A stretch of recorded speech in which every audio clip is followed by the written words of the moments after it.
Voltei de Curitiba depois de ficar 2 semanas ao lado da cama da minha mãe que teve um derrame. Quando cheguei em casa, numa sexta à noite, a casa estava completamente escura. Então ouvi batidas vindas do porão. Fracas, desesperadas, metal contra metal. Quebrei o cadeado e encontrei Roberto, esquelético, coberto de sujeira, olhos fundos. Ele sussurrou: "É você? Ou estou sonhando de novo?" Minha filha tinha se oferecido para ficar com ele. "Mãe, não se preocupe com nada. Eu cuido do pai. Você foca na vovó."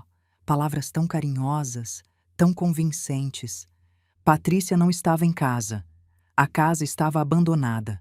Vasculhei tudo, cada gaveta, cada papel, cada mensagem. Então descobri que tinha confiado na pessoa errada. E que essa confiança tinha um preço. A busca por respostas estava apenas começando, mas antes de eu contar, deixe seu like e se inscreva no canal. Me conte nos comentários de onde estar assistindo. Quero muito saber até onde minha história está chegando. Estacionei na garagem depois de 2 semanas fora, os dedos ainda marcados pela pressão de segurar a mão da minha mãe durante 14 dias de vigília hospitalar. O cheiro de desinfetante hospitalar parecia ter impregnado minha pele, minha roupa, até meus pensamentos. Mas agora, finalmente em casa, senti algo diferente no ar. Algo errado. A casa estava escura, completamente escura. 8 horas de uma sexta-feira em Vila Mariana, horário em que as janelas dos vizinhos brilhavam com luz quente e o cheiro de jantar flutuava pelas calçadas. Mas nossa casa era um buraco negro, todas as luzes apagadas, cortinas fechadas como pálpebras de um cadáver. Roberto sempre deixava a luz da sala acesa. Sempre. Era parte da rotina meticulosa que eu havia construído, âncora contra o oceano de confusão que o Alzheimer trazia. Ver aquela escuridão fez algo gelado percorrer minha espinha. Desci do carro, pernas bambas de cansaço e algo mais. Medo, talvez. Ou pressentimento. Procurei as chaves na bolsa com dedos que não paravam de tremer, e foi então que ouvi. Batidas. Fracas, rítmicas, desesperadas. Metal contra metal. Alguém batendo em alguma coisa com as últimas reservas de força que restavam. O som vinha de dentro da casa. Meu coração disparou. Enfiei a chave na fechadura com tanta violência que a arranhei, torcendo até ouvir o clique. A porta se abriu e o som ficou mais claro, mais urgente. Vinha de baixo, do porão. "Roberto!" gritei, minha voz saindo estranha, aguda, irreconhecível. A palavra ecoou pela casa vazia, sem resposta. Apenas aquelas batidas contínuas, fracas, moribundas. Corri pelo corredor, meus passos ecoando no silêncio. A porta do porão tinha um cadeado, pesado, industrial, novo. Nunca o tinha visto antes. As batidas do outro lado se tornaram frenéticas quando meus passos se aproximaram. "Carmen?" A voz que veio do outro lado estava rouca, quebrada, mal reconhecível. Mas era dele. "Carmen, é você?" Corri até a garagem, agarrei o pé de cabra que Roberto guardava pendurado na parede. Minhas mãos tremiam tanto que quase o deixei cair 2 vezes. Voltei correndo, enfiei a ponta do pé de cabra na argola do cadeado. Um puxão, nada, 2 puxões. O metal gemeu. Terceiro puxão, usando todo o peso do meu corpo e toda a força. O cadeado cedeu com um estalo que ecoou como um tiro. Abri a porta e o cheiro me atingiu antes da visão. Um fedor visceral de decomposição humana. Urina, fezes, suor rançoso, algo azedo e podre que fez meu estômago revirar violentamente. Tateei a parede procurando o interruptor com dedos dormentes. A luz acendeu. Roberto estava encolhido no final da escada, um monte de trapos sujos. A camisa que eu havia deixado limpa e passada estava rasgada, manchada de marrom e amarelo. As calças molhadas, escuras. O rosto era uma caveira mal coberta por pele cinzenta, esticada sobre os ossos como papel fino. Lábios rachados sangrando. Olhos fundos nas órbitas, com olheiras tão profundas que pareciam buracos. E seu olhar. Deus, seu olhar. Não havia reconhecimento imediato. Apenas terror animal. O olhar de alguém que tinha desistido de ser resgatado. Carmen, ele sussurrou quando seus olhos finalmente focaram em mim. É você? Ou estou sonhando de novo? Sonho tanto com você. Desci aqueles degraus em segundos que pareceram horas, cada centímetro revelando mais horrores. Um balde no canto. Meu Deus, ele tinha usado aquilo como banheiro. Um cobertor surrado no chão de concreto gelado. Nenhum prato, nenhum copo, nada. E quando olhei para cima, vi que a lâmpada tinha sido removida do bocal e quebrada num canto. Alguém tinha garantido que meu marido ficasse no escuro total. Peguei Roberto nos braços. Ele não pesava nada. Roberto sempre foi sólido, 80 quilos de presença reconfortante. Agora parecia feito de palha, oco. Consegui sentir cada costela através da camisa fina. Carreguei ele escada acima, minha mente disparando em direções contraditórias. Liguei para o SAMU, as palavras saindo numa torrente incoerente. Coloquei Roberto no sofá, peguei água, deixei ele beber em goles minúsculos enquanto suas mãos tremiam tentando segurar o copo. E então, esperando a ambulância, comecei a notar, realmente notar. Móveis ligeiramente deslocados, o sofá 3 centímetros à esquerda, a estante girada, caixas empilhadas no canto que nunca tinha visto. O organizador de remédios do Roberto, aquela caixinha azul que sempre ficava na bancada da cozinha, tinha sumido. Abri a geladeira, quase vazia, mas o pouco que havia me fez parar. Cervejas importadas. Roberto nunca bebeu cerveja importada em 40 anos. Restos de sushi em embalagens de restaurante caro. Comida tailandesa. Alguém tinha morado aqui, comendo bem, enquanto Roberto morria de fome no porão. Os paramédicos chegaram em 15 minutos de pesadelo. Profissionais, eficientes, mas vi suas expressões mudarem quando examinaram Roberto. Desidratação severa, a mulher disse, voz controlada mas tensa. Desnutrição aguda. Hipotermia. Possível insuficiência renal. Ela olhou para mim. A senhora encontrou ele onde? No porão. Trancado. Por quanto tempo? Não sei. Eu estive fora 2 semanas. O paramédico mais velho, vi agora que tinha cabelos grisalhos, rosto cansado de quem viu muita coisa. Me olhou com uma expressão que não consegui decifrar completamente. Compaixão, sim, mas também algo mais. Suspeita, talvez. No hospital, enquanto Roberto era levado para a UTI em maca com rodas rangendo pelo corredor branco, uma enfermeira me conduziu a uma sala separada. Pequena, sem janelas, com apenas uma mesa e 2 cadeiras. O tipo de sala onde más notícias são dadas. Dona Carmen, ela disse, voz profissional, mas não fria, seu marido. Quanto tempo exatamente ele ficou trancado? A pergunta me atingiu fisicamente. Senti meu estômago cair, como em queda livre. 14 dias. Meu Roberto no escuro, com fome, com sede, com medo, gritando por mim enquanto eu estava a 300 quilômetros de distância segurando a mão de outra pessoa. Não sei, consegui dizer. Acabei de encontrá-lo. Ela fez anotações. Vou precisar que a senhora fique. A polícia vai querer conversar. Polícia. A palavra pairou no ar como fumaça tóxica. Esperei 2 horas numa sala de espera que cheirava a café velho e desinfetante. Às 10 da noite, um homem de terno apareceu. 50 e poucos anos, rosto grave, olhos que tinham visto muita maldade humana. Delegado Henrique Cardoso, ele se apresentou, mostrando identificação. Delegacia especializada no atendimento ao idoso. Existe uma delegacia especializada nisso? Perguntei, surpresa atravessando a névoa de choque. Infelizmente, sim. Ele sentou. E, infelizmente, estamos sempre ocupados. Preciso que a senhora me conte tudo. Do começo. Então contei. Meu nome é Carmen Almeida. 58 anos. Professora de português aposentada há 3 anos. Meu marido Roberto tem 61 anos. Alzheimer de início precoce diagnosticado há 2 anos. Nossa filha Patrícia, 38, contadora, casada com Marcelo há 3 anos. Há 2 semanas, minha mãe em Curitiba teve um derrame. AVC isquêmico grave.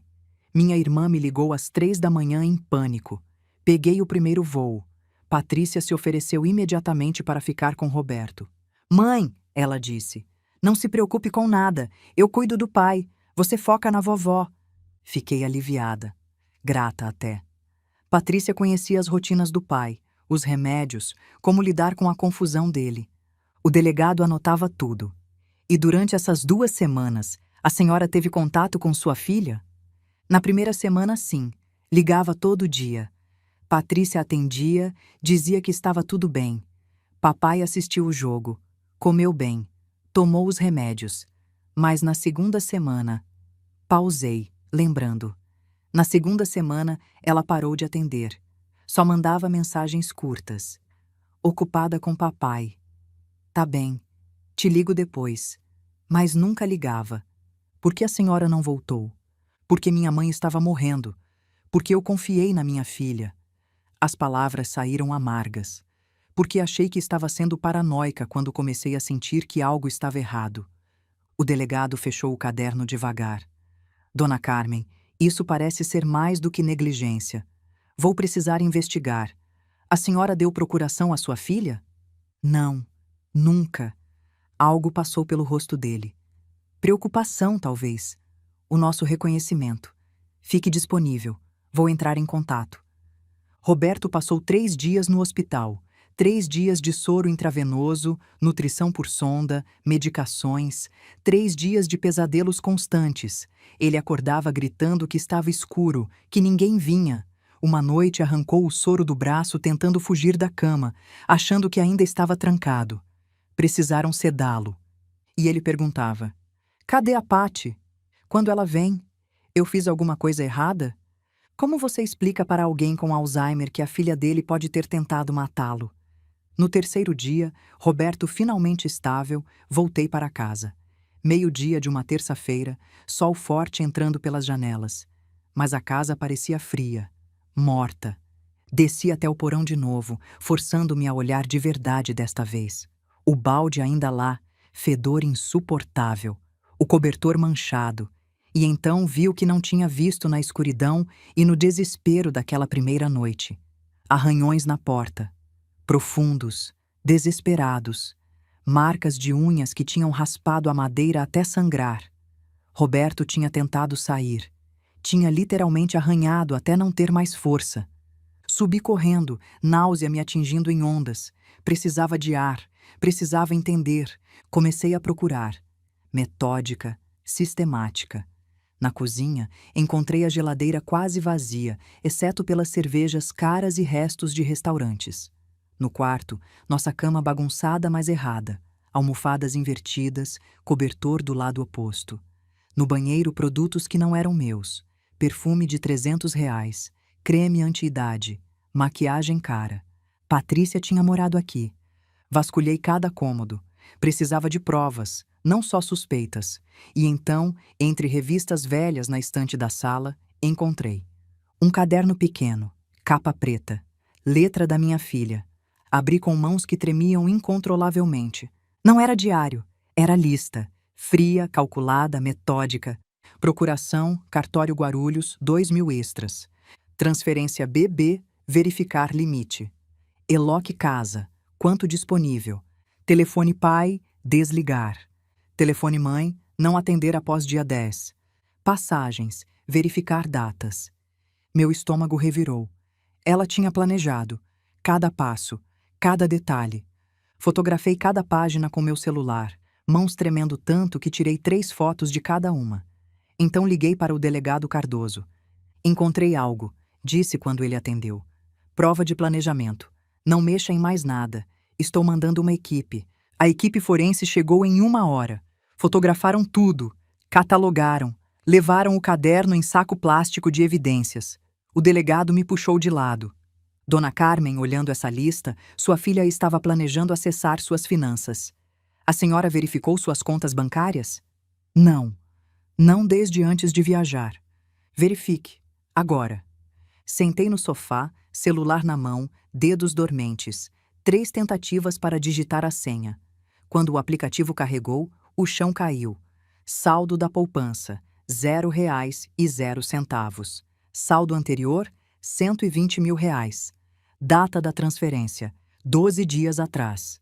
Destinatário: Thornhill Capital Investimentos. R$ 120.000. As economias de 40 anos. Sumidas.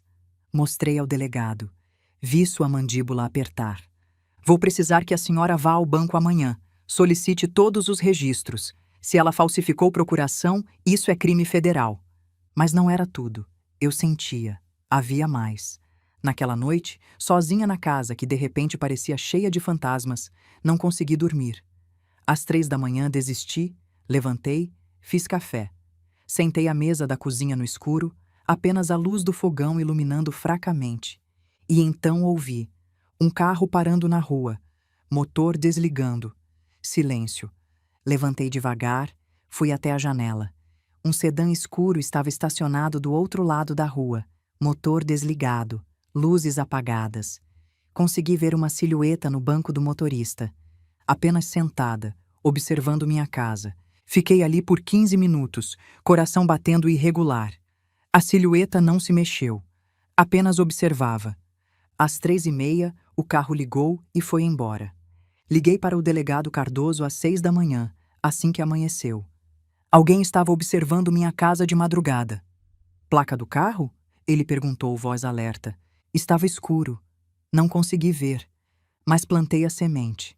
Alguém estava me observando, e isso significava que alguém estava preocupado com o que eu poderia descobrir. No dia seguinte, quarta-feira, fui ao banco.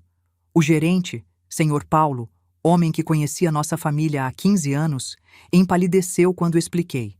Dona Carmen, ele disse cuidadosamente, essas transferências foram autorizadas com procuração. Vou solicitar documentação, mas se passou pelas verificações, era falsa. Preciso de cópias. Todas. Ele foi buscar. Voltou com pasta grossa, procuração com assinatura do Roberto, mas estava errada. A letra trêmula demais, irregular demais. Há 2 meses, quando o documento estava datado, Roberto mal conseguia segurar uma caneta direito. Há vídeo? Perguntei. Das transações? O gerente hesitou. Tecnicamente, sim, mas preciso de autorização. Meu marido quase morreu trancado em um porão. Meu dinheiro foi roubado. Você vai me mostrar esse vídeo, Paulo, ou eu vou fazer isso virar escândalo que vai acabar com sua carreira. Escolha. Ele me mostrou. O vídeo era de 13 dias atrás. Mostrava Patrícia no banco. E Roberto. Meu marido, confuso, olhando ao redor sem entender onde estava. Patrícia sorrindo para o gerente, charmosa, profissional. E então, clara como cristal no áudio. Pai, a moça precisa que você confirme que concorda. Você quer ajudar a mamãe, não quer? Isso é para Carmen, para cuidar dela. Roberto, tentando ajudar, acenou. Sim, claro, para Carmen. Ela tinha usado o meu nome. Tinha usado o amor dele por mim para fazê-lo concordar com o próprio roubo. Copiei tudo. O vídeo, os documentos, os extratos. Levei para o delegado. Ele assistiu ao vídeo 3 vezes em silêncio. Quando terminou, sua expressão era de pedra. Isso é um dos casos mais cruéis que já vi, Dona Carmen. E eu já vi muita coisa. Ele fez uma pausa. Há mais uma coisa. Acabei de receber informação da Polícia Federal. Thornhill Capital está sob investigação. Esquema Ponzi. Múltiplas vítimas, maioria idosos. Proprietário registrado. Marcelo José Costa. Meu genro. Onde está minha filha? Perguntei, voz saindo baixa, perigosa. Onde ela está agora? Não sabemos ainda, mas vamos descobrir. Naquela noite, quinta-feira, o telefone tocou às 11h30. Número desconhecido. Atendi. Silêncio na linha. Mas não linha morta. Alguém estava lá, respirando. Alô? Falei. Mais silêncio. Então, voz masculina distorcida, eletrônica. Para de procurar. Para de fazer perguntas. Esquece o que aconteceu. Ou vai se arrepender. Quem é você? Aviso. Só um aviso. A linha morreu. Minhas mãos tremiam quando desliguei. Liguei para o delegado imediatamente. Deixei mensagem. Depois liguei para um chaveiro 24 horas e troquei todas as fechaduras da casa. Às 2 da manhã, Finalmente tentei dormir. Não consegui. Cada barulho me fazia pular. Cada sombra parecia ameaçadora. Eu tinha 58 anos. Tinha enterrado um marido. Tinha visto outro desaparecer aos poucos no Alzheimer. Pensei que nada mais me assustaria. Estava errada. Na sexta-feira de manhã, quando desci para fazer café, encontrei. Minha cerca dos fundos havia sido cortada. Não quebrada, cortada. Limpa, precisa. Alguém tinha entrado no meu quintal durante a noite. Nada foi roubado, mas havia uma mensagem. Na mesa do jardim, segurada por uma pedra, um pedaço de papel. Impresso, não manuscrito, sem assinatura. Última chance. Liguei para o delegado. Ele chegou em 20 minutos com 2 outros policiais. Isso está escalando, ele disse, examinando a cerca cortada. Quem quer que seja, está ficando mais agressivo. Dona Carmen, preciso que considere ir para um lugar seguro temporariamente. Não, essa é minha casa. Sua casa não vale sua vida. Olhei para ele. Tenho 58 anos, delegado. Entrei pessoas que amava. Vi meu marido desaparecer. Se alguém acha que pode me assustar para sair da minha própria casa, não me conhece. Ele suspirou. Então, pelo menos, deixe colocarmos uma viatura na rua à noite. Isso eu aceito. Mas queria mais que proteção. Queria respostas. E estava cansada de esperar que o sistema as desse. Sábado de manhã, peguei o endereço de Patrícia que o delegado tinha mencionado. Perdizes. Não disse a ninguém onde ia. Apenas fui. O prédio era moderno, com portaria eletrônica. Toquei o interfone do apartamento 1204. Nenhuma resposta. Tentei novamente. Nada. O porteiro, homem de uns 40 anos, uniforme impecável, me observava com suspeita. Procurando alguém? Minha filha, Patrícia Costa. Não os vejo há dias. Desde quarta, acho. Saíram com malas grandes. Há 3 dias. Logo após eu ter encontrado Roberto. Sou a mãe dela.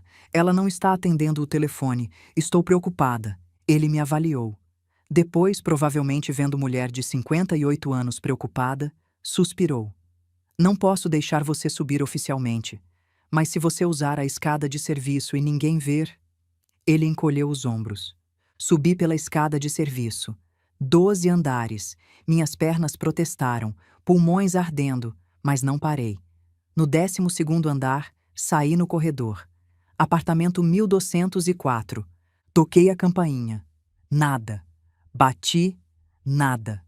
Testei a maçaneta. Trancada, claro. Olhei ao redor. Corredor vazio.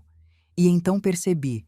A porta tinha aquelas fechaduras antigas, o tipo que pode ser aberto com cartão de crédito se você souber o que está fazendo. Peguei meu cartão do banco, enfiei entre a porta e o batente, manipulando, pressionando. Demorou 5 minutos de tentativas frustrantes. Então, clique. A porta abriu. Entrei. O apartamento estava sendo esvaziado. Móveis sumidos, armários abertos e vazios. Mas eles tinham saído com pressa. Gavetas ainda abertas com roupas caindo, pratos na pia, lixo transbordando. Comecei a procurar. Não lixo da cozinha. Encontrei recibos, pagamentos para a propriedade em Lisboa. 6 meses, pré-pagos. No quarto, impressões de pesquisas. Países sem extradição Brasil. Visto investidor Portugal. Esconder dinheiro offshore. Eles não estavam apenas roubando, estavam fugindo. E então, escondido em gaveta do quarto, encontrei celular descartável. Aparelho barato, pré-pago. Descarregado. Peguei carregador jogado na mesma gaveta. Levei comigo. Saí pela escada de serviço. Porteiro fingiu não me ver. Em casa, conectei o celular descartável. Levou eternos 10 minutos para ligar.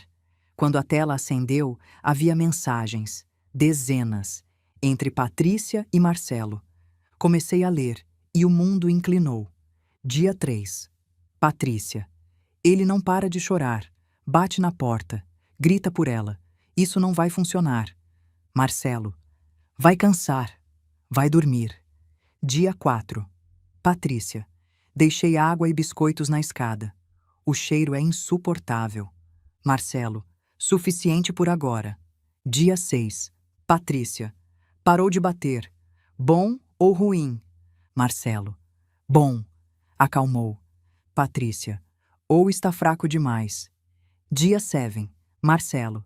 Transferências ok. 120,000. Falta o HELOC. Patrícia. Sai em 3 dias úteis. Marcelo. E seu pai? Patrícia.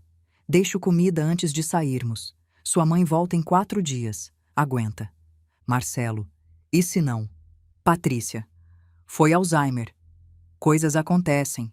Para de ser fraca. Li e reli, tentando processar que minha filha, que saiu do meu corpo, tinha escrito essas palavras. Copiei tudo. Fotografei cada mensagem.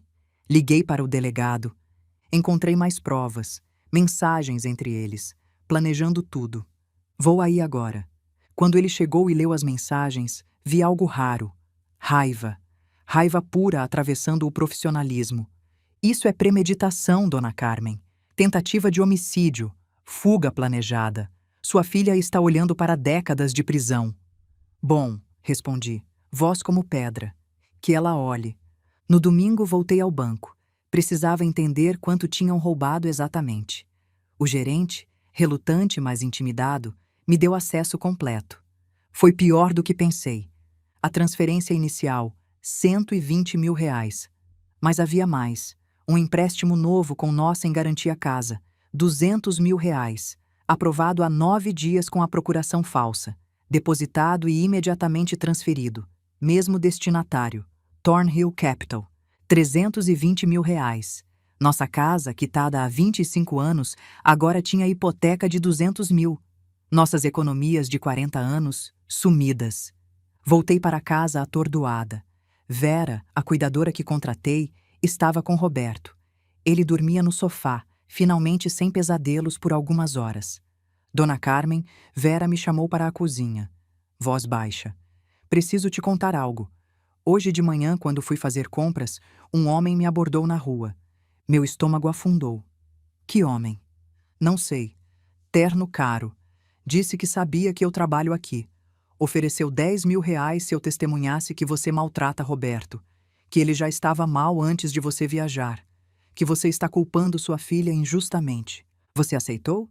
Ela me olhou ofendida. Claro que não. Mas, Dona Carmen, se estão tentando me comprar, significa que estão desesperados. E pessoas desesperadas fazem coisas perigosas. Você quer sair? Entendo se quiser. Quero ficar, ela disse firmemente. Alguém precisa cuidar do Sr. Roberto. E você precisa de testemunha. Alguém que possa confirmar o que eles fizeram. Obrigada, sussurrei. Naquela noite, segunda-feira, às 10h30, a campainha tocou. Viatura estava na rua, então me senti segura para atender. Olhei pelo olho mágico. Uma mulher. 30 e poucos anos, terno formal, pasta executiva. Sim? Perguntei através da porta fechada. Dona Carmen Almeida? Sou doutora Renata Lima, advogada. Represento sua filha Patrícia. Gostaria de conversar. Sobre? Sobre resolver isso civilizadamente, sem destruir sua família mais do que já foi. Abri a porta, mas deixei a corrente. Minha família já foi destruída. Sua cliente garantiu isso. A advogada sorriu, mas era sorriso de tubarão. Sua filha está disposta a devolver o dinheiro. Todo ele. Em troca, você retira as acusações. Como? O dinheiro sumiu no esquema do marido dela. Há recursos. Patrícia tem acesso a fundos que podem reembolsá-la, mas apenas se você parar a investigação policial agora. Ou seja, dinheiro escondido. Provavelmente offshore, como as pesquisas que encontrei sugeriam. E meu marido?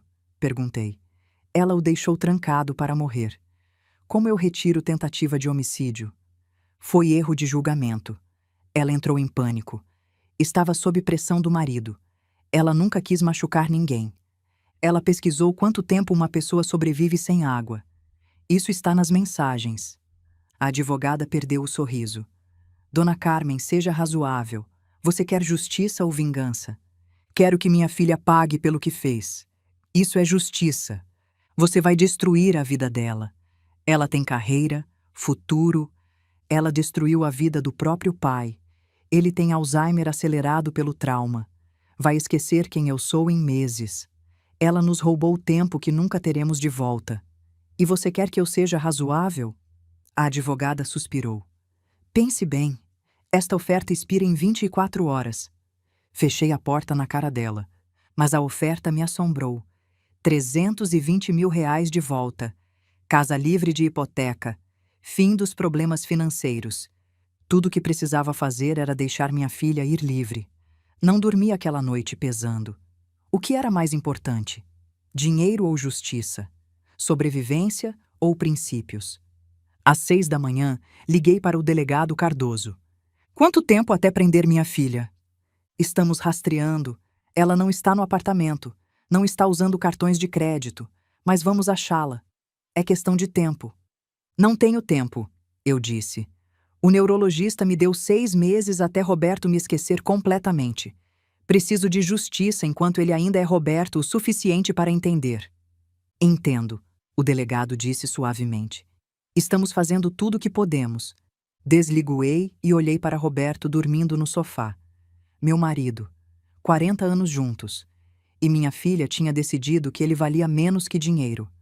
Não aceitaria acordo. Não importava o preço. Na terça-feira à tarde, meu telefone tocou.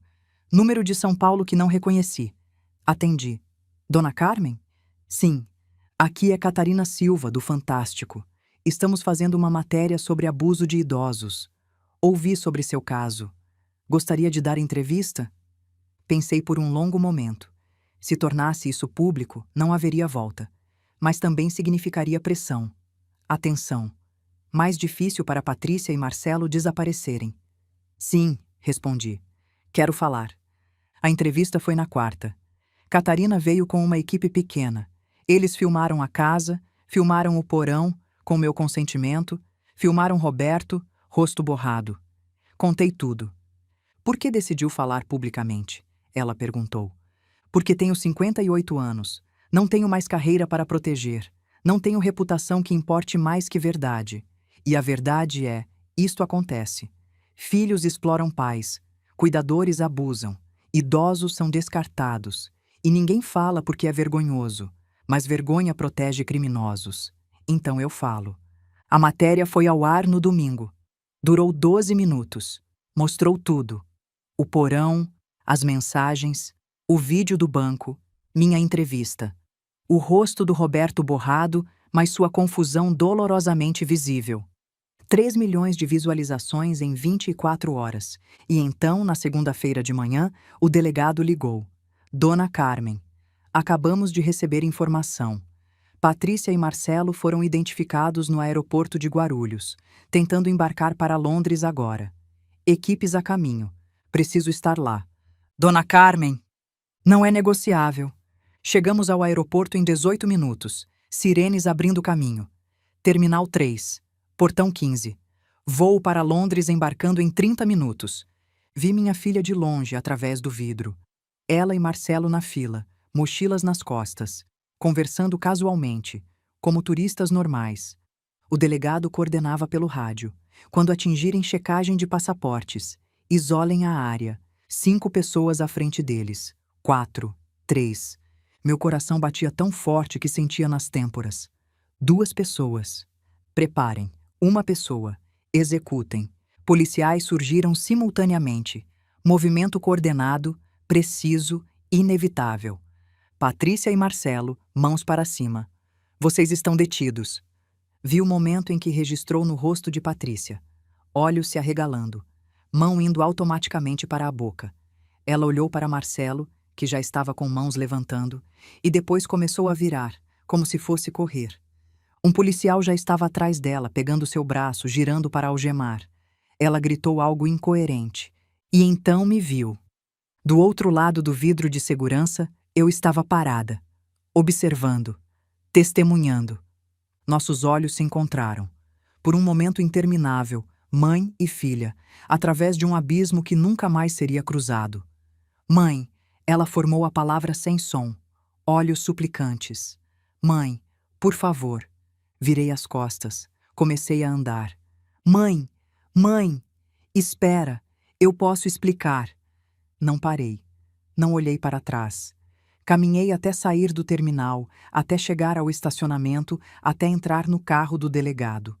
Só então, na segurança do banco traseiro com portas fechadas, deixei as lágrimas caírem. O julgamento estava marcado para 6 meses depois, mas a vida não esperou. 3 semanas após a prisão, Roberto teve episódio. Acordou gritando no meio da noite, mas dessa vez não sabia onde estava. Não reconhecia a casa. Não me reconhecia. Quem é você? Ele perguntou, encolhido no canto, aterrorizado. O que você quer? Onde está Carmen? Sou eu, sussurrei. Amor, sou eu. Carmen. Não, você é velha. Carmen é jovem. Cadê minha esposa? Vera ajudou a acalmá-lo com sedativo suave. De manhã ele me reconheceu, mas levou 5 minutos. 5 minutos olhando meu rosto como se fosse quebra-cabeça que não conseguia montar. O neurologista confirmou o que eu já sabia.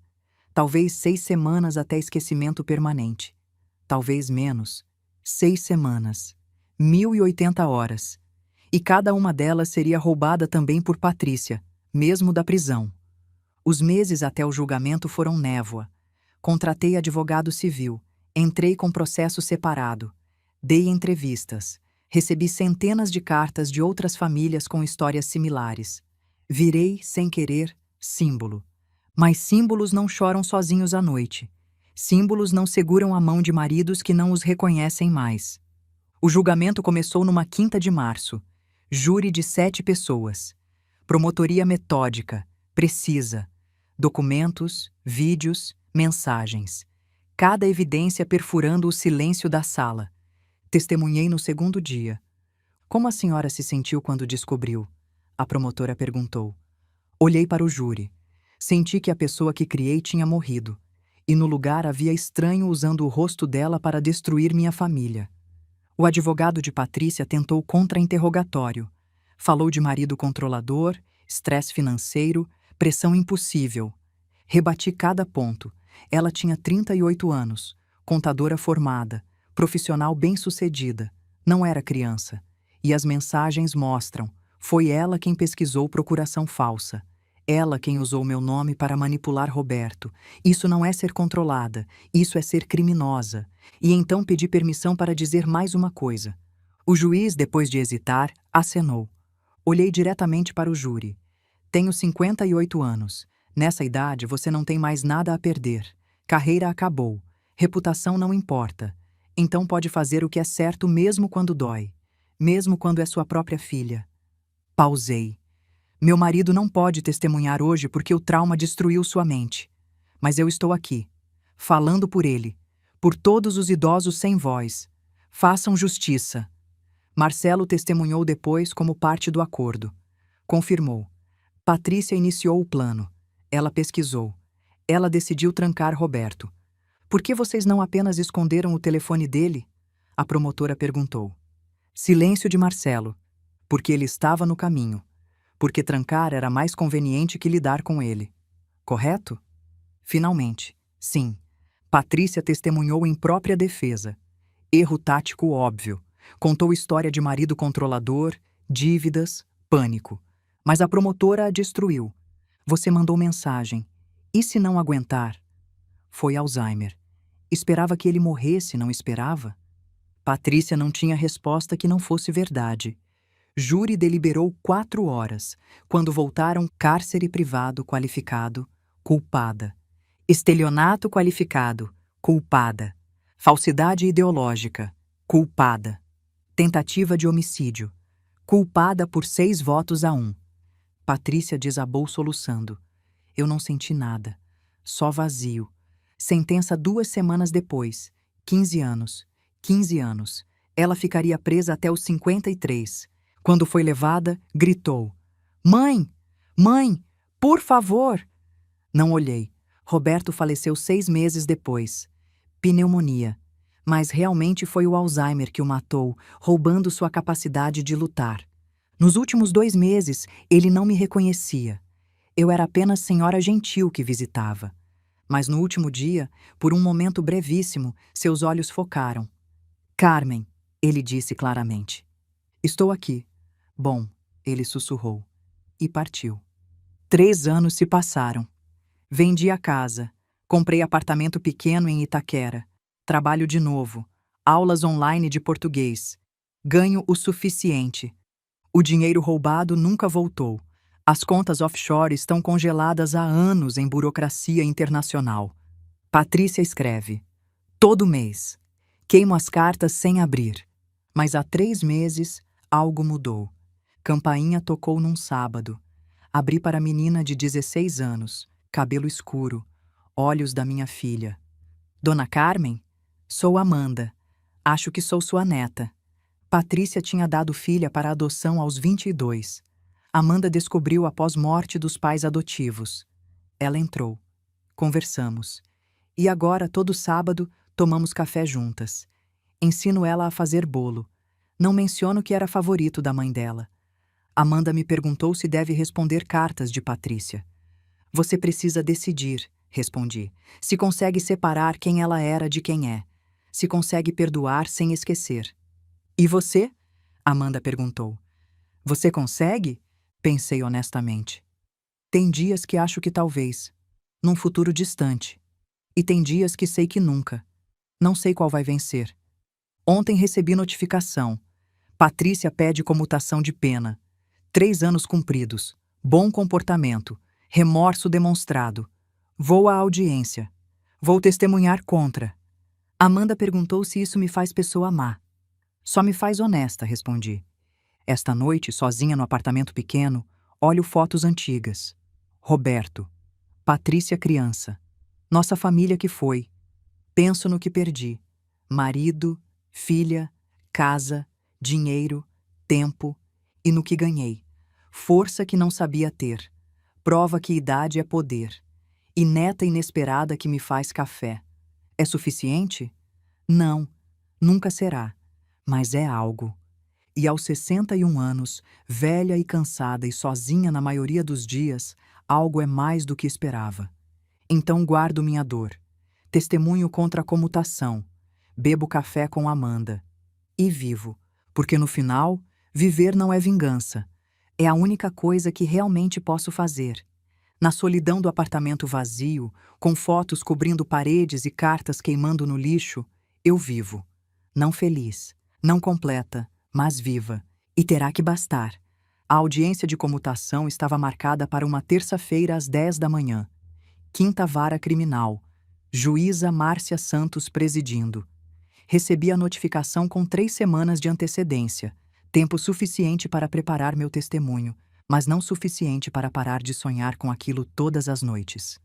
Amanda estava comigo na cozinha quando abri o envelope oficial. Vovó, ela disse. Tinha começado a me chamar assim há 1 mês, e cada vez que ouvia a palavra algo se apertava no meu peito. Você vai mesmo? Vou. E se ela conseguir? E se soltarem ela? Não vão soltar, mas vão reduzir a pena se eu não aparecer. Se eu não testemunhar sobre o que ela fez, sobre o que Roberto passou. Ela pausou, escolhendo as palavras. Ela é minha mãe biológica. Eu sei que o que ela fez foi horrível. Sei que não mereço perdão, mas uma parte de mim quer que ela tenha chance. É errado? Olhei para essa menina de 16 anos que não tinha culpa de nada. Não é errado querer que sua mãe seja melhor do que é. É humano. Mas também não é errado eu querer que ela pague pelo que fez. Ambas as coisas podem ser verdade ao mesmo tempo. Você pode conversar com ela antes da audiência? Ver se ela mudou de verdade? A pergunta me atingiu inesperadamente. Não, respondi rápido demais. Não posso. Por que não? Porque se eu olhar nos olhos dela e ela tiver mudado, se ela for genuína, vou vacilar. E Roberto merece que eu não vacile. Amanda ficou quieta por um longo momento. Então, ela me escreveu semana passada.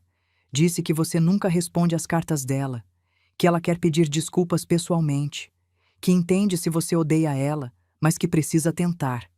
Meu estômago revirou. E o que você disse? Que ia perguntar para você. Não. A resposta é não. Não vou dar a ela oportunidade de manipular. É nisso que ela é boa.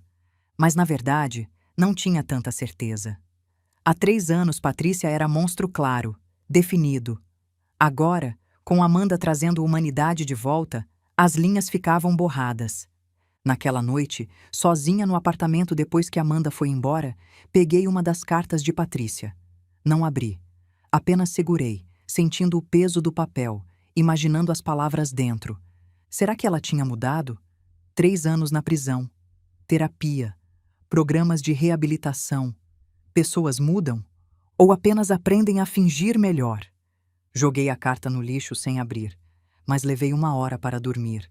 2 dias depois, na quinta-feira, aconteceu algo que mudou tudo. Eu estava no mercado comprando mantimentos, rotina simples, normal, quando senti aquela sensação de ser observada. Virei rapidamente. No final do corredor, homem de terno escuro estava parado, olhando diretamente para mim. Quando nossos olhos se encontraram, ele não desviou. Apenas observou por mais 3 segundos. Então virou e saiu. Meu coração disparou. Larguei o carrinho e o segui. Saí do mercado, procurando na rua. Ele estava subindo em um sedã escuro, o mesmo tipo de carro que tinha ficado parado na minha rua há 3 anos. Memorizei a placa, tirei foto com o celular. Então liguei para o delegado Cardoso. Alguém está me seguindo de novo. Tem certeza? Tenho. Descrevi o homem, o carro, a placa. Vou verificar. Mas, dona Carmen, ele hesitou. Você está mexendo em algo que deveria deixar quieto? Investigando por conta própria? Não. Por quê? Porque normalmente, 3 anos depois, esse tipo de atenção para. A menos que haja razão nova para alguém se preocupar com você. A frase ficou comigo. Razão nova. O que eu poderia ter feito? Voltei para casa por rota diferente, verificando constantemente o retrovisor. Ninguém me seguiu. Ou pelo menos, ninguém que eu conseguisse ver. Em casa, tranquei todas as portas, fechei todas as cortinas, sentei na sala no escuro, coração batendo rápido, tentando entender. Por que agora? Por que 3 anos depois? E então me ocorreu. A audiência de comutação. Alguém queria que Patrícia saísse, ou alguém queria que eu não testemunhasse. Mas quem? Marcelo estava preso. Patrícia estava presa. Quem mais tinha interesse? Passei a noite pesquisando, abrindo velhos arquivos, revisitando documentos do julgamento, e encontrei algo que tinha perdido antes. Nos registros da Thornhill Capital havia mais nomes além de Marcelo como sócios, empresas registradas como investidoras. Uma delas me chamou a atenção. Grupo Ferreira Investimentos. Pesquisei. Grupo Ferreira era empresa de consultoria financeira. Proprietário, Eduardo Ferreira. Foto no site corporativo mostrava homem de 50 e poucos anos, terno caro, sorriso confiante. O mesmo homem que me observou no mercado. Meu estômago afundou. Eduardo Ferreira tinha investido na Thornhill Capital. Tinha perdido dinheiro quando Marcelo foi preso. Mas diferente das outras vítimas, idosos que perderam economias, Eduardo tinha perdido R$ 1,5 milhão. E segundo os documentos do julgamento, ele nunca tinha recebido de volta. Eduardo Ferreira tinha motivo. Dinheiro. Muito dinheiro. Mas o que ele queria de mim agora? Por que me seguir? A resposta veio na manhã seguinte, sexta-feira, quando encontrei envelope debaixo da minha porta. Não tinha selo. Não tinha remetente. Apenas meu nome escrito à mão. Abri com mãos trêmulas. Dentro, uma única folha de papel. Impresso, não manuscrito. Sua filha sabe onde está o dinheiro do Marcelo. R$ 1,5 milhão em contas offshore. Se ela sair, pode acessar. Se você testemunhar e mantê-la presa, o dinheiro fica congelado para sempre. Pense bem no que é mais importante: vingança ou recuperar o que é seu. Você tem até terça. Reli 3 vezes. O quebra-cabeça se montando. Eduardo Ferreira tinha perdido R$ 1,5 milhão. Acreditava que Patrícia sabia onde Marcelo tinha escondido o dinheiro. Se ela saísse, poderia acessar as contas e devolver. Mas se ficasse presa, os advogados dela não teriam autorização para mover fundos. Então Eduardo precisava que Patrícia saísse. E eu era o obstáculo. A mensagem era clara. Não testemunhe e talvez você recupere seu dinheiro também. Liguei para o delegado Cardoso imediatamente. Ele ouviu tudo, depois suspirou. Dona Carmen, isso é tentativa de suborno e intimidação de testemunha. Crime federal. Mas há um problema. Qual? Você não tem prova de que foi Eduardo Ferreira. Não há assinatura. Não há impressões digitais, provavelmente. E sem prova concreta, não posso prendê-lo. Então o que faço? Você comparece à audiência. Testemunha. E nós fornecemos escolta policial. Ninguém vai tocá-la enquanto estiver sob nossa proteção. E depois da audiência, vamos ter que ver. Não era a resposta que me deixava segura, mas era a única que tinha. No sábado, Amanda veio como sempre para café. Contei sobre o envelope, sobre Eduardo Ferreira, sobre a ameaça velada. Ela ficou pálida. Vovó, eles podem te machucar. Podem, concordei. Mas não vão. Porque eu não vou deixar medo me impedir de fazer o que é certo. E se... Ela pausou, nervosa. E se minha mãe realmente souber onde está o dinheiro? E se sair e devolver para você, isso não seria bom? Olhei para minha neta. 16 anos, ainda acreditando que finais felizes eram possíveis. Amanda, minha filha deixou seu avô trancado num porão por 2 semanas. Planejou deixá-lo morrer, fugir do país. Ela não fez isso porque precisava de dinheiro. Fez porque queria mais. Sempre quis mais. Nenhuma quantia de dinheiro mudaria quem ela é. Mas ela pode ter mudado agora. 3 anos é muito tempo. Ou 3 anos é tempo suficiente para aprender a fingir melhor. Amanda não tinha resposta para isso. Naquela noite, sozinha, olhei para os números da minha conta bancária. Suficiente para pagar aluguel e comida. Suficiente para sobreviver modestamente. Mas não suficiente para qualquer conforto. Não suficiente para emergências. 320 mil reais de volta mudariam minha vida. Pagariam a hipoteca que ainda devíamos tecnicamente, mesmo tendo vendido a casa. Dariam segurança, paz financeira. Tudo o que precisava fazer era ficar quieta, não testemunhar, deixar Patrícia sair e trair Roberto, trair a memória dele, trair os 3 anos que passei lutando por justiça. Peguei caneta e papel, comecei a escrever o testemunho que daria na terça. Na segunda-feira, véspera da audiência, meu telefone tocou. Número desconhecido. Atendi cautelosa. Alô? Mãe. A voz de Patrícia. 3 anos desde a última vez que ouvi ela me chamar assim. Mãe, por favor, não desligue. Minha mão apertou o telefone. Como você conseguiu esse número? Eles deixam a gente fazer ligações.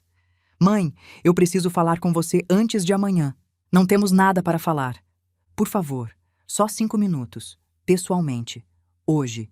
Eles podem arranjar visita especial. Cada instinto gritava para desligar. Mas havia algo na voz dela. Não manipulação ensaiada. Algo mais cru. Desespero real. Por que eu faria isso? Porque tem coisas que você não sabe. Sobre o que aconteceu. Sobre por quê. E você merece saber antes de decidir sobre amanhã. Eu sei tudo o que preciso saber. Não, ela disse, voz tremendo. Você não sabe. Ninguém sabe. Só eu. E se você não vier, vai carregar versão errada pelo resto da vida. Isso soava como manipulação.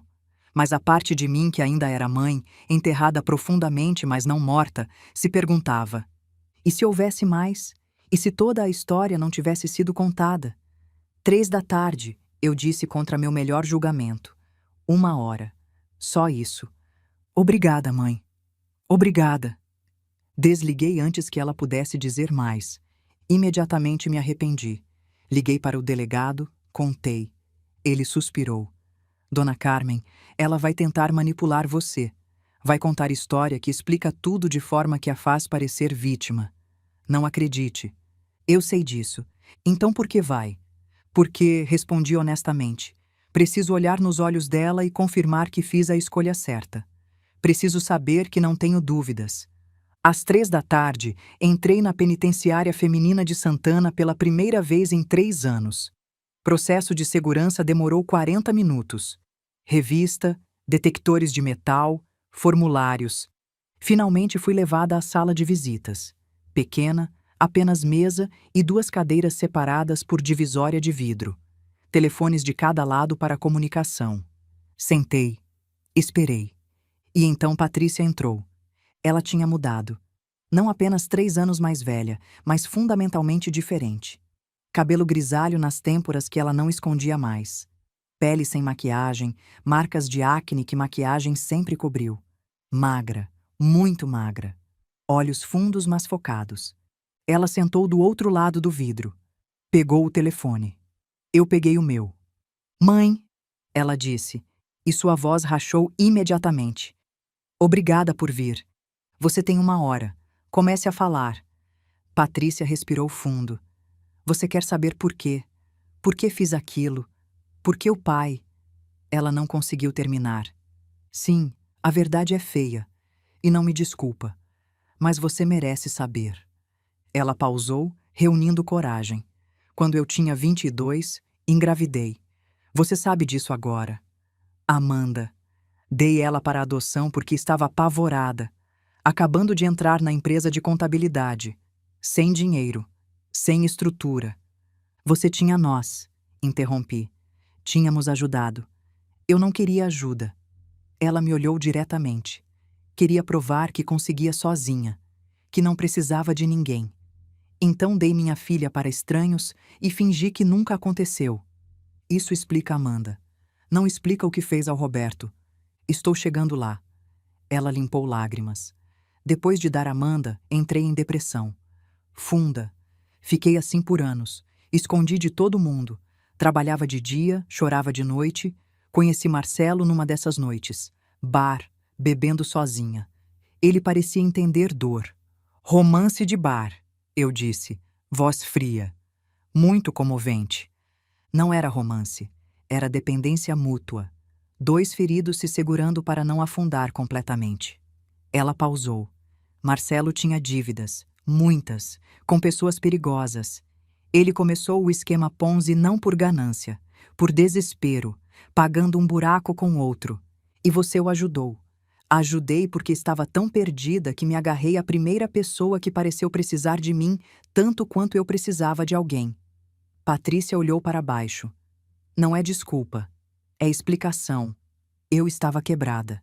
E pessoas quebradas quebram outros. Chegue à parte onde você trancou seu pai num porão. Suas mãos apertaram o telefone. Quando você viajou, o plano era apenas pegar o dinheiro.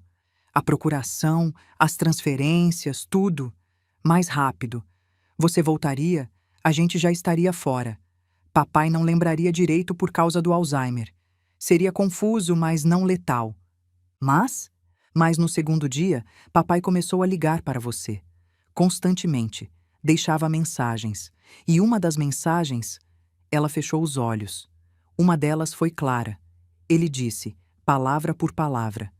Carmen, a Patrícia está fazendo algo com papéis. Estou confuso. Não parece certo. Me liga. Se você ouvisse aquela mensagem, voltaria. Investigaria. E o plano todo desmoronaria. Marcelo tinha credores ameaçando quebrar suas pernas se não pagasse em 3 dias. Estávamos desesperados. Então decidiram prender ele. Marcelo decidiu. Ela me olhou e pela primeira vez vi algo além de desculpas. Vi raiva. Marcelo disse que era temporário. Só até conseguirmos o dinheiro e sair. 2 dias, 3 no máximo. Eu lutei contra. Juro que lutei. Mas ele disse que não tínhamos escolha. E eu estava tão dentro que não via saída. Você tinha escolha. Sempre teve. Eu sei disso agora. Ela limpou mais lágrimas. Mas no momento achei que não. Achei que precisava proteger Marcelo, proteger a gente, mesmo que custasse seu pai. Silêncio pesado entre nós. Depois dos primeiros 2 dias, Patrícia continuou, voz quebrando. Percebi que estava pior do que planejamos. Desci uma vez. Vi o estado dele. O cheiro. E soube. Soube que tínhamos ido longe demais. Mas Marcelo disse que era tarde demais para voltar. Que se parássemos agora, iríamos presos de qualquer forma, mas sem dinheiro para pagar advogados. Você poderia ter chamado a polícia? E admitir o que já tínhamos feito? Ela deu risada amarga. Você acha que sou má, mãe. E talvez seja. Mas também sou covarde. Tão covarde que preferi deixar acontecer a assumir responsabilidade.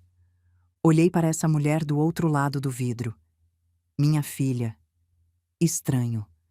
Ambas as coisas simultaneamente. Você deixou ele acreditando que era para mim. Usou meu nome. Porque, Patrícia sussurrou, era o único jeito de fazê-lo assinar. E porque parte de mim, parte doentia e quebrada, estava furiosa com você. Comigo? Por quê? Por ter sido boa mãe. Por nunca ter desistido de mim mesmo quando era difícil. Por ter me dado tudo e ainda assim eu ter acabado assim. Ela soluçou. Estava com raiva porque você merecia filha melhor. E eu não conseguia ser essa filha. Isso não faz sentido. Raiva raramente faz. Mas era real. E usei seu nome porque sabia que funcionaria. Porque papai te amava mais que tudo. E usei esse amor contra ele. Ficamos em silêncio por longo momento. Por que está me contando isso agora? Perguntei finalmente. Por que não no julgamento? Porque no julgamento tinha advogados dizendo o que falar. Tinha Marcelo me ameaçando se eu contasse verdade completa. E tinha medo. Ela me olhou diretamente. Mais 3 anos aqui, sozinha, com muito tempo para pensar. Percebi que a única pessoa que eu realmente devia explicação era você. Não o juiz, não o júri. Você. E acha que essa explicação muda algo? Não. Ela balançou a cabeça definitivamente. Não muda o que fiz. Não muda que mereci cada dia desses 3 anos. E que mereço mais. Mas ela pausou. Você merecia saber que não foi sobre dinheiro. Não realmente. Foi sobre estar tão perdida que destruí tudo ao meu redor tentando achar saída. Você destruiu seu pai. E destruiu a gente. Eu sei. Olhei para o relógio. 40 minutos tinha passado. Tem mais alguma coisa? Patrícia hesitou. Então, sim, uma coisa. Mas não é sobre o passado. É sobre amanhã. Fale. Eduardo Ferreira entrou em contato comigo, através do meu advogado. Ofereceu pagar minha defesa se eu sair e ajudá-lo a recuperar o dinheiro de Marcelo. Eu sei. Ele me mandou mensagem também. Patrícia pareceu surpresa. Então você sabe. Mãe, tem 1,5 milhão em contas que eu posso acessar se sair. Marcelo me deu as senhas antes de ser transferido. Ela se inclinou. Posso dar a você todo o seu dinheiro de volta, mais tudo que você perdeu. Posso consertar pelo menos isso. E tudo que tenho que fazer é ficar quieta amanhã. Ela não negou. Por que faria isso? Perguntei. Por que não apenas usar o dinheiro para você se sair? Porque, ela disse simplesmente, eu quero fazer uma coisa certa. Só uma. Para que quando morrer, possa dizer que não fui completamente monstro. Estudei o rosto dela, procurando manipulação, procurando mentiras ensaiadas. Mas tudo que vi foi mulher quebrada tentando colar os pedaços. Não muda nada, eu disse finalmente. Amanhã vou testemunhar. Vou contar ao juiz exatamente o que você fez, e vou pedir que mantenham você presa pelos 15 anos completos. Patrícia não pareceu surpresa. Apenas triste. Eu sei. Eu faria o mesmo. Então por que me contar sobre o dinheiro? Porque você merece escolher. Ela limpou lágrimas. Não vou mentir e dizer que mudei completamente. 3 anos não apagam quem eu era. Mas aprendi uma coisa. Todo mundo merece escolher. E eu tirei essa escolha do papai. Não vou tirar de você. Minha escolha é justiça. E é a escolha certa, Patrícia concordou. Mas, mãe, uma última coisa. O quê? Amanda. Minha filha. Ela me escreveu. Quer me conhecer. Ela pausou. Sei que não mereço. Sei que você provavelmente não quer que ela se envolva comigo. Mas ela está confusa, procurando identidade. E talvez eu possa dar isso a ela. Não como mãe. Perdi esse direito. Mas como história de advertência. Como exemplo do que não ser. Você quer usar sua própria filha como projeto de redenção?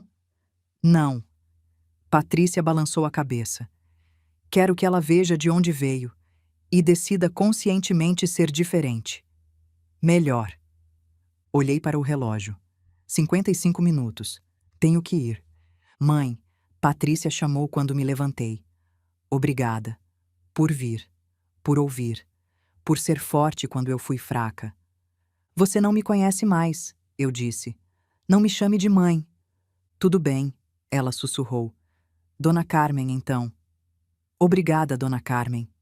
Coloquei o telefone no gancho. Virei. Comecei a sair. Dona Carmen, ela gritou do outro lado. Eu amava o papai. Sei que não parece. Sei que ações provam o contrário. Mas amava. E sinto muito não ter sido forte o suficiente para mostrar esse amor quando importava. Não olhei para trás. Apenas sai. Mas suas palavras me seguiram. Na noite de segunda para terça, não dormi nem uma hora. Deitada no escuro do quarto, encarando o teto, as palavras de Patrícia ecoavam sem parar. Eu amava o papai. Será que era verdade? Pode-se amar alguém e ainda assim deixá-lo trancado num porão?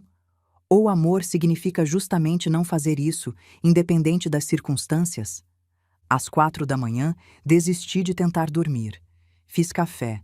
Sentei à mesa da cozinha com meu testemunho escrito à mão. 3 páginas que tinha preparado na semana anterior. Reli cada palavra. Mas agora, depois de ouvir Patrícia, as palavras pareciam incompletas. Como se estivesse contando apenas metade da história. Peguei caneta nova. Comecei a escrever de novo. Às 6, Amanda tocou a campainha. Surpresa me fez levantar rápido. Ela nunca vinha tão cedo. Abri a porta. Ela estava de uniforme escolar, mochila nas costas, olhos vermelhos de chorar. Amanda, o que aconteceu? Ela entrou sem falar, foi direto para a cozinha, sentou. Eu fiz chocolate quente. Era o que sempre fazia quando ela chegava perturbada. Depois de 3 goles, ela finalmente falou. Sonhei com ela, com minha mãe, Patrícia. Que tipo de sonho? Ela estava no porão, como o vovô. Mas eu estava do outro lado da porta, ouvindo ela gritar, e não conseguia abrir. Tentava e tentava, mas o cadeado não cedia. E ela gritava, Amanda, me ajuda. Por favor, não me deixa aqui. Era só sonho, amor. Eu sei. Ela limpou os olhos.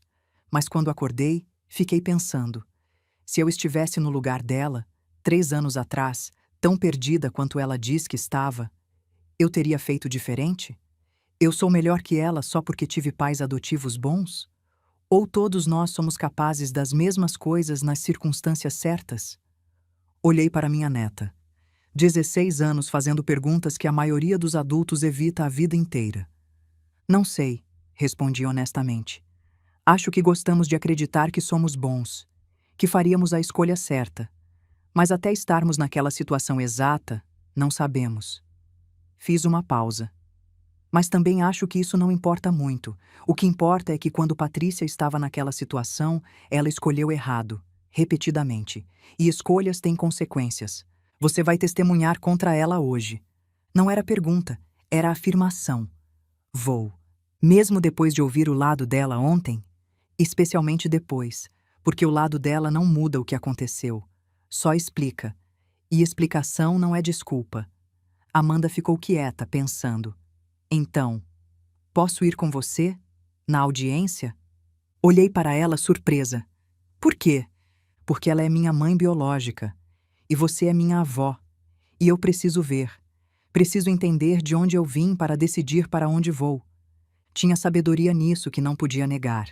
Pode vir. Chegamos ao tribunal às 9h30, meia hora antes do início. O delegado Cardoso estava esperando na entrada com 2 policiais uniformizados. Escolta, ele explicou. Eduardo Ferreira está na cidade. Não vai arriscar ele tentar algo. Ele está aqui? No tribunal? Não sei ainda. Mas se estiver, vai manter distância. Entramos. Quinta Vara Criminal era sala grande, formal, intimidante. Bancos de madeira escura, bandeira brasileira, mesa alta para a juíza. Tudo projetado para fazer você se sentir pequeno diante da lei. Patrícia já estava lá, sentada na mesa da defesa com seu advogado, Dr. Maurício Braga, o mesmo que a defendeu no julgamento original. Ela usava roupa civil, não uniforme de prisão. Privilégio para audiências de comutação. Quando entramos, ela olhou. Nossos olhos se encontraram. Ela viu Amanda ao meu lado e algo passou pelo rosto dela. Choque. Depois reconhecimento. Depois algo que parecia esperança misturada com dor. Amanda segurou minha mão, apertando forte. Sentamos do outro lado da sala, 3 fileiras atrás da mesa da promotoria. Doutora Cristina Mendes, a mesma promotora do julgamento original, já estava revisando documentos. Às 10 em ponto, oficial anunciou: todos de pé para a entrada da meritíssima juíza Márcia Santos. A juíza entrou. Mulher de uns 55 anos, cabelos grisalhos presos em coque rigoroso, expressão que não revelava nada. Ela sentou, bateu o malho. Audiência de comutação de pena.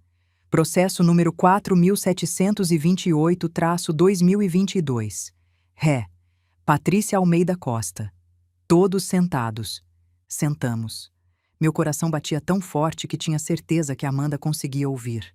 A juíza folheou documentos. Doutor Braga, ela disse, a defesa solicitou comutação de pena baseada em quê? O advogado levantou.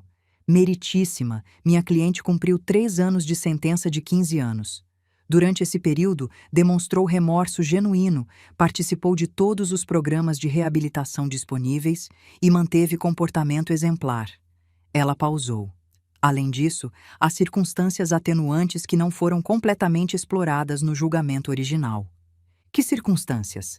Saúde mental da ré no momento dos crimes. Ela estava em depressão não diagnosticada, estava sob coerção do corréu Marcelo Costa. E mais importante, ela tem informações que podem ajudar na recuperação de fundos roubados de múltiplas vítimas. Ah, a juíza disse, voz seca. A ré de repente se lembra de onde está o dinheiro. Conveniente. Meritíssima, com todo respeito. Doutor Braga. A juíza o interrompeu. Li o relatório psiquiátrico. Li os relatórios da prisão. Li as cartas da ré demonstrando remorso. Ela fez uma pausa. Também li os depoimentos do julgamento original. Li sobre homem com Alzheimer trancado num porão por 14 dias. Li sobre vítima que morreu 6 meses depois porque trauma acelerou o declínio cognitivo. Então, quando fala de circunstâncias atenuantes, precisa entender minha dificuldade em encontrá-las. Entendo, meritíssima. Mas 3 anos já é punição significativa e minha cliente tem apenas 41 anos. 15 anos significa que ela sairá aos 53, metade da vida adulta presa. Para alguém sem antecedentes criminais, em momento de crise extrema, momento de crise que durou semanas, a juíza interrompeu, com planejamento meticuloso. Não foi crime passional, foi premeditado.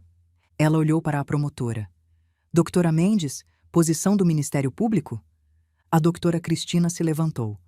Meritíssima, o Ministério Público se opõe fortemente à comutação. Esta foi tentativa de homicídio qualificado contra idoso vulnerável. A ré não demonstrou remorso genuíno. Demonstrou remorso performático depois de ser pega. A diferença fundamental. Continue. A vítima, Roberto Almeida, morreu 6 meses após o resgate. Causa direta. Trauma psicológico que acelerou Alzheimer. Causa indireta. As ações da ré. Se Roberto tivesse morrido 3 dias antes, estaríamos falando de homicídio consumado. Que ele sobreviveu tempo suficiente para morrer de outras complicações não diminui gravidade das ações da ré. A juíza anotava. Há testemunhas? Sim, meritíssima. A viúva, Dona Carmen Almeida, está presente e preparou testemunho. Muito bem, vamos ouvi-la. Meu estômago revirou. Levantei, pernas bambas. Amanda apertou minha mão uma última vez antes de soltar. Caminhei até a frente. Jurei dizer a verdade. Sentei na cadeira de testemunhas. A juíza me olhou diretamente. Dona Carmen, a senhora preparou declaração? Sim, meritíssima. Prossiga. Peguei as 3 páginas que tinha reescrito de madrugada. Respirei fundo. Meu nome é Carmen Almeida. Tenho 61 anos. Fui casada com Roberto Almeida por 40 anos até sua morte há 2 anos e meio. Pausei. Patrícia é minha filha. Minha única filha. A menina que carreguei por 9 meses. Que amamentei. que ensinei a andar, a ler, a ser pessoa. A sala estava em silêncio absoluto. Quando encontrei Roberto trancado naquele porão, minha primeira reação não foi raiva, foi confusão, porque não conseguia entender como a pessoa que criei poderia fazer isso. Procurei explicações, procurei razões. Queria acreditar que tinha sido erro, acidente, mal-entendido. Olhei diretamente para Patrícia. Ela estava chorando silenciosamente. Mas não foi erro, foi escolha. Série de escolhas. Ela escolheu falsificar documentos.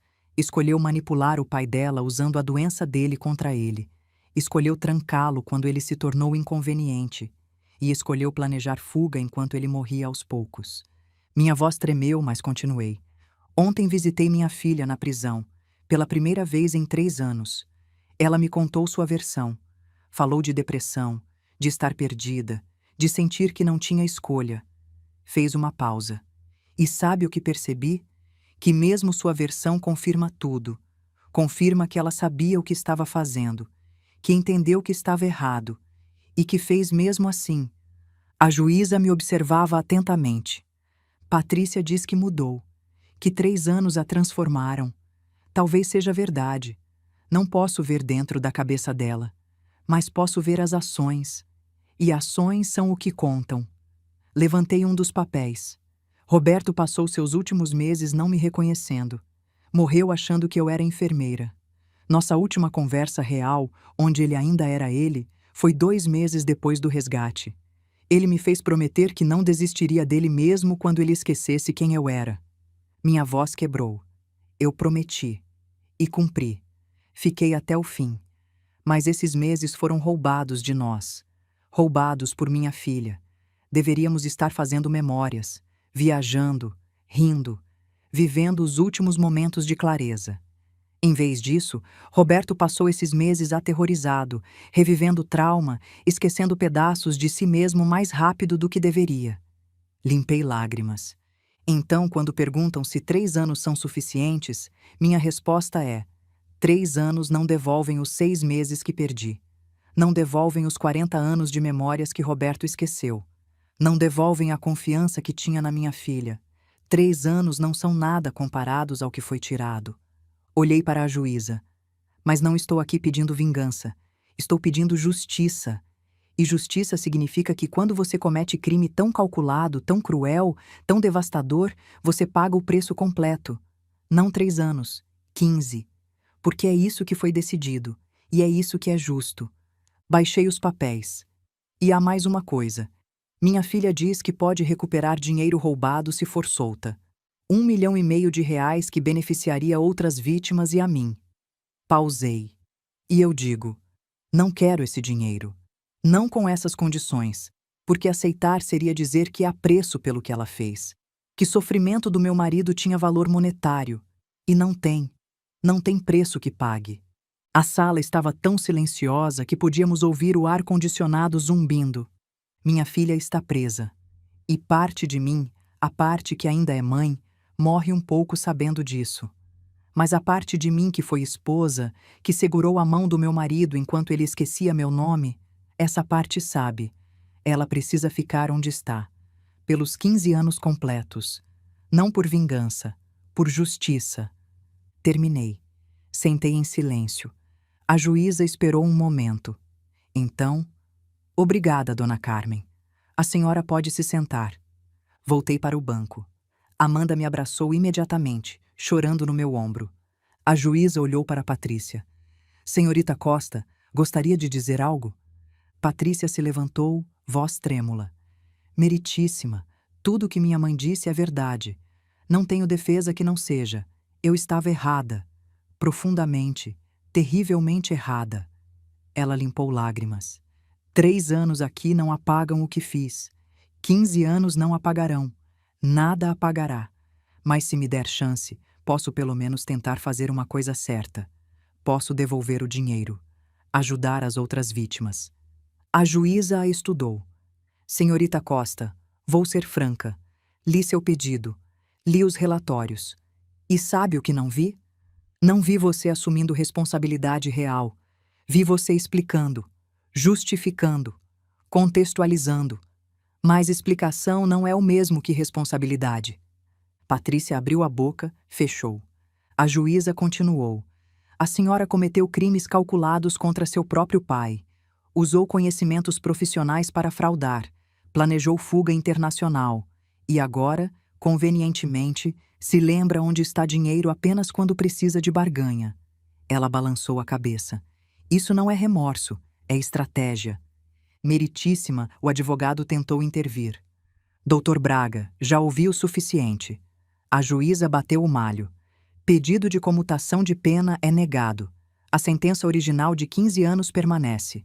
Senhorita Costa cumprirá pena completa, com possibilidade de livramento condicional apenas após cumprir 2/3, ou seja, 10 anos.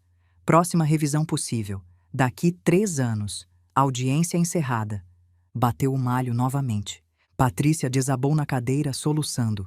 Seu advogado tentou consolá-la, mas ela o afastou. Eu me levantei para sair, Amanda ao meu lado. E então Patrícia gritou, voz cortando a sala. Mãe! Mãe! Espera! Parei. Não me virei. Apenas parei. Eu sei que você não me perdoa. Eu sei que nunca vai. E tudo bem. Eu não mereço. Mas, por favor... Ela soluçava entre palavras. Por favor, cuida da Amanda. Ela é melhor do que eu. Sempre foi. Não deixa ela se tornar o que eu me tornei. Olhei para Amanda ao meu lado. Minha neta. 16 anos. Olhos da minha filha, mais alma própria. Ela já é melhor, respondi sem me virar, porque ela escolhe ser. E saímos. No corredor, esperando o elevador, Amanda quebrou o silêncio. Vovó? Sim? Foi a coisa certa? Fazer ela ficar presa? Olhei para ela. Foi a coisa justa. Se foi certa ou não, só vou saber daqui muitos anos. Talvez nunca saiba. Eu quero conhecer ela, Amanda disse de repente. Minha mãe. Não hoje. Não agora. Mas algum dia. Quero olhar nos olhos dela e entender de onde vim. Está tudo bem? Apertei a mão dela. Está tudo bem. Ela é sua mãe biológica. Você tem direito de conhecê-la, desde que faça isso pelos seus motivos, não pelos dela. O elevador chegou. Entramos. E quando as portas se fecharam, finalmente deixei sair o que estava segurando. Chorei. Não delicadamente. Soluços grandes que sacudiam todo o corpo. Amanda me abraçou. Vovó, você fez o certo. Não sei, consegui dizer entre soluços.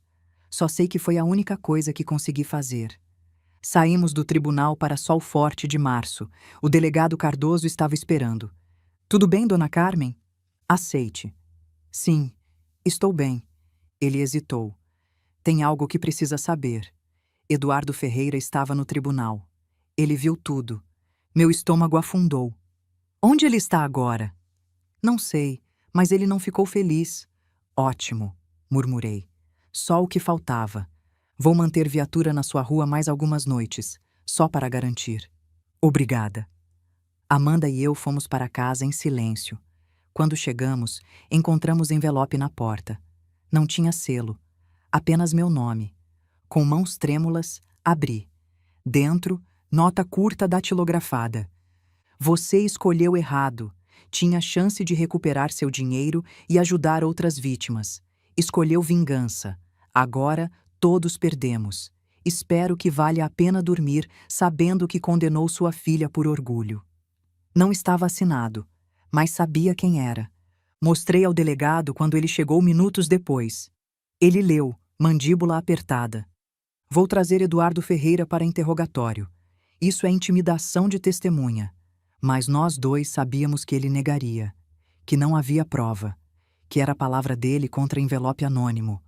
Naquela noite, depois que Amanda foi embora e o delegado garantiu que a viatura estava posicionada na rua, sentei sozinha na sala escura. O envelope estava na mesa. Você escolheu errado. Será que escolhi? Será que orgulho tinha me cegado para a opção melhor? 320 mil reais de volta. Mais 1,5 milhão para outras vítimas. Tudo o que precisava fazer era não testemunhar. Deixar Patrícia sair. E trair Roberto, trair a memória dele, trair 3 anos de luta por justiça. Não, não tinha escolhido errado. Tinha escolhido difícil. Há diferença. Peguei o envelope e joguei no lixo. Na manhã seguinte, quarta-feira, recebi ligação. Número desconhecido. Atendi cautelosa. Alô? Dona Carmen? Voz feminina, profissional. Aqui é a doutora Helena Costa, da Delegacia de Crimes Financeiros. Precisamos conversar sobre Eduardo Ferreira. Meu coração acelerou. O que aconteceu? Ele foi preso ontem à noite. Tentativa de suborno de funcionário público. Ele tentou subornar um dos guardas da prisão para... Ela hesitou. Para causar um acidente com sua filha. O mundo girou. Acidente? Ele queria Patrícia morta, Dona Carmen. Se ela morresse, as contas offshore ficariam permanentemente congeladas. Ele não recuperaria o dinheiro, mas você também não. Era vingança. Senti náusea subindo. O guarda reportou imediatamente. Eduardo Ferreira está sob custódia. Vai responder por tentativa de homicídio qualificado. E Patrícia, ela está segura? Sim, foi transferida para a ala de segurança máxima. Ela não corre mais risco. Desliguei, atordoada. Eduardo Ferreira tinha tentado matar minha filha. E teria conseguido se eu tivesse escolhido o dinheiro. Se tivesse deixado Patrícia sair, ele teria encontrado outra forma de alcançá-la fora da prisão, onde segurança seria menor. Minha escolha de mantê-la presa tinha salvado a vida dela. A ironia era tão amarga que quase ri. Na quinta-feira fui visitá-la. Não planejei, apenas fui. Quando entrei na sala de visitas, Patrícia pareceu chocada de me ver de novo. Mãe? Soube do Eduardo Ferreira, eu disse através do telefone. Que ele tentou te matar. Ela acenou, olhos vermelhos. Me contaram ontem. Você está bem?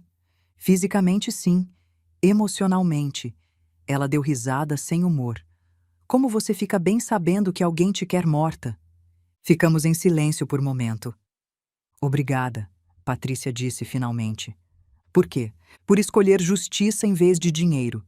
Se você tivesse me tirado daqui, eu estaria morta agora. Eduardo teria garantido isso. Então, obrigada por me manter viva, mesmo que não fosse sua intenção. Não foi, admiti, mas fico feliz que funcionou assim. Mais silêncio. Amanda quer te conhecer, eu disse. Não agora, mas algum dia. Patrícia começou a chorar. Ela realmente quer?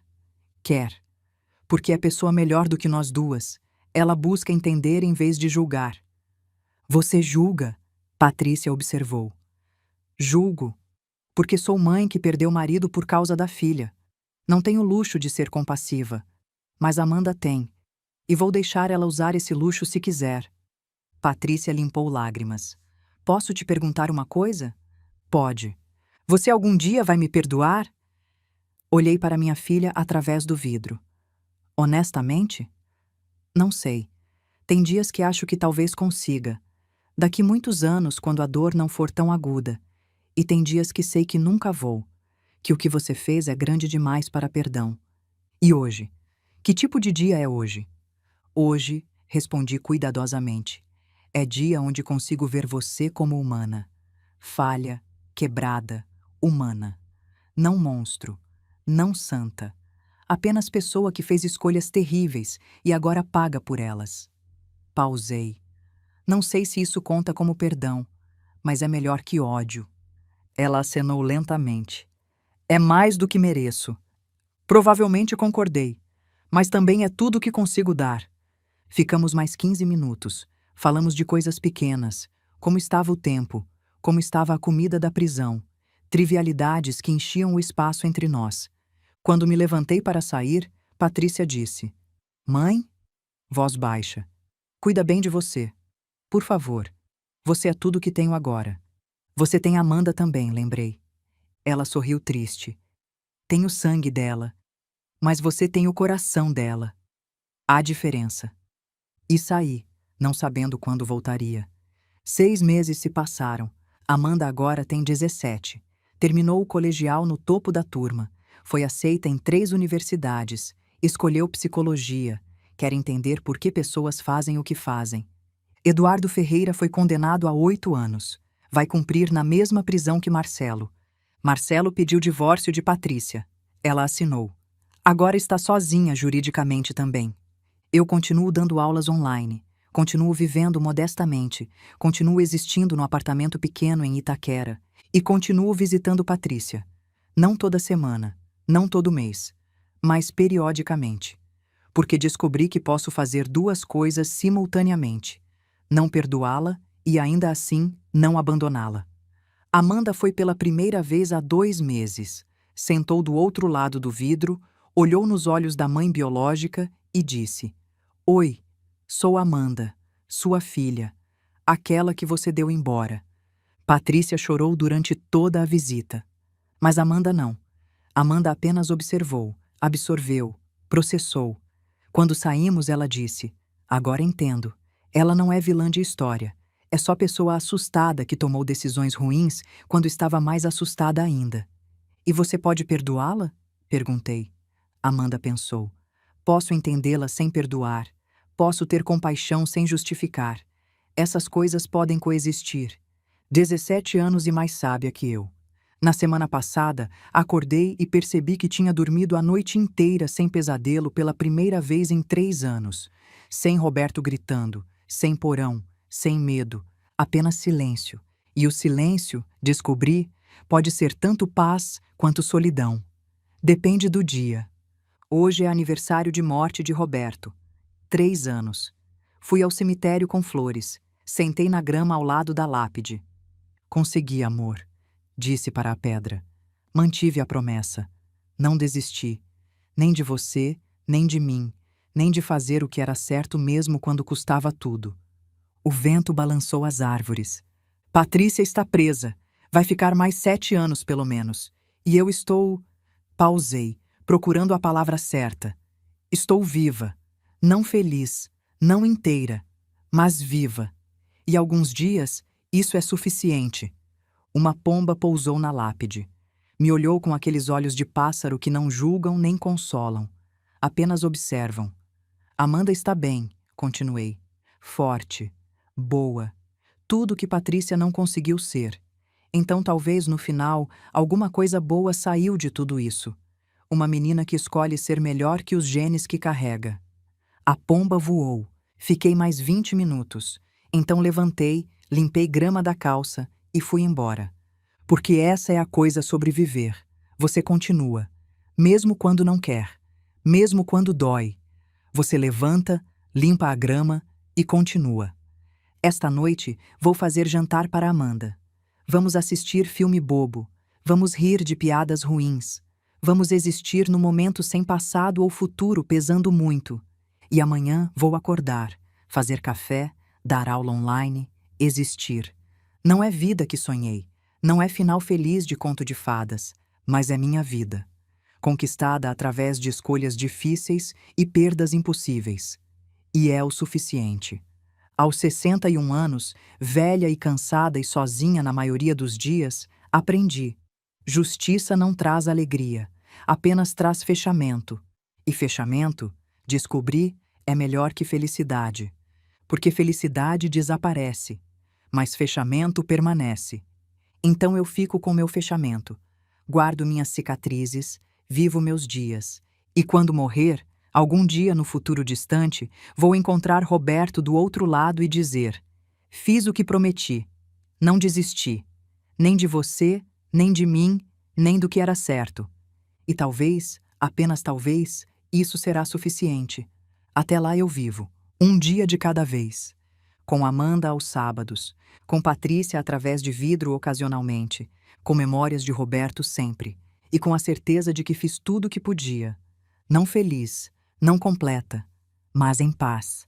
E no final, paz é tudo o que realmente precisamos.